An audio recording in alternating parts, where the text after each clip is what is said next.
I'm so honored to be a part of North Carolina 10 for 10. Thank you, Kelly Shin, for pulling us all together. And I would like to, for donations, if given during my reading, to go to Bridging the Gaps.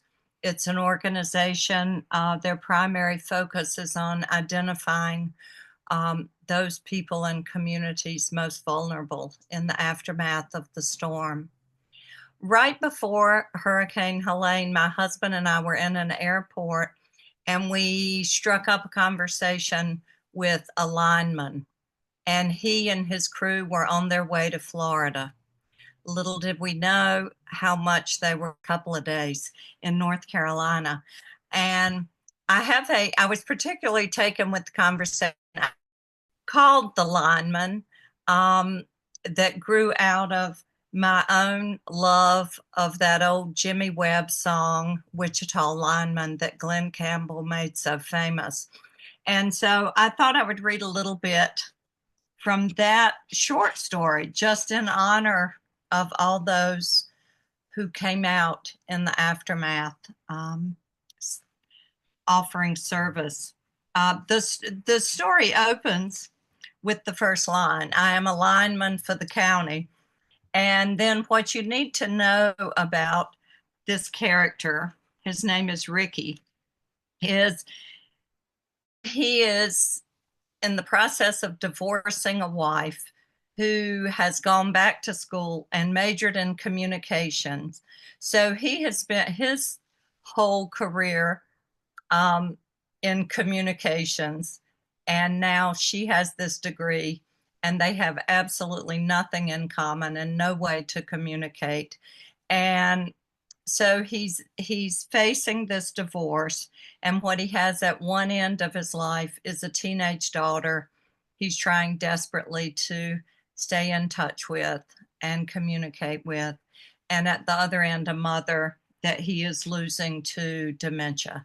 So it is a story about communication, staying in touch, and throughout the story of his daily life and what's happening on the domestic front, he periodically pauses to just think about all that has changed over the course of the years in the way we communicate.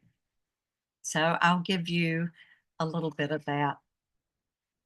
Did I say how there used to be silence? And now I'm wondering what people are going to do when the big generators fail and we're turned back to a day guided by nothing but the sun and the moon. Do you know how to read a clock face? Have you memorized address phone numbers in the house to answer the phone?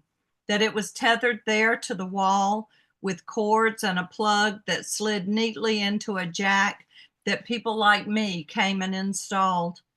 You had to get up off your ass to change the channel, too. Sometimes you had to put tinfoil on rabbit ears and twist your body this way and that to pick up one of the 3 channels available in our area. The phone was a separate entity itself, a station, a fixture, not an appendage to interrupt you 10 million times a day. My old mama had a chair built into a little table that was just for the telephone. And you had a dictionary on the shelf to look up something you didn't know.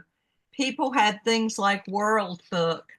My old mama didn't have anything but Funkin' Wagnalls, and I was jealous of the World Book crowd.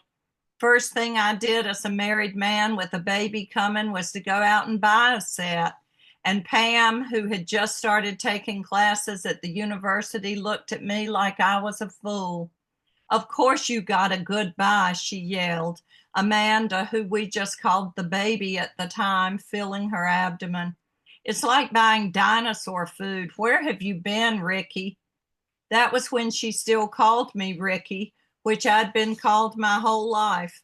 It was right before she got it in her head that I might fit in better if we called me Rick, or even Rich, or Richard. But my name isn't Richard, I told her. It's Ricky. On my birth certificate, it says Ricky. And don't ask me why my mama chose to just go with Ricky. For all I know, it was because of Ricky Damn Ricardo, but that's just the way it is. Maybe somewhere out there is a guy named Ricky who fathered me, but that's something I'll probably never hear about. Where have you been, Rick? She said. I had taken a wrong turn and missed the information highway altogether. And that has been her line for me ever since, especially once she went from adjunct to professor and really found her place there with the digital crowd and their little Friday afternoon gatherings at an outdoor cafe where they say things nobody else on the planet can possibly understand. Is the buzz in the wires and the wind up in the trees. And yes, I am left behind in an expansive desert without even the poles and lines to mark the miles. And yes, that is lonely. You have missed the information highway altogether, Rick. Not altogether, I told her about the same time everything blew up. I know things. In fact, I had begun following her by then, and I did know things. Now I tell Amanda that she needs to learn how to wait and be patient. Be still and know. Somebody famous said that, and if I still had my world books, I might be able to say who. Be still and know. Or maybe it's from the Bible. Pretty sure it's either Walt Whitman, Confucius, or God. I don't Google, so you'll just have to take my word for it. There was a time we had a turntable with speakers the size of small coffins. We had one phone in the kitchen and an extension in the bedroom and only had to dial 5 digits. I grew up with 5 digits and we didn't go to 7 until in high school. The rotary made a nice sound, and like the sound at the end of an album before the needle is lifted. There was a time when we had silence. It was so quiet you could hear what someone said.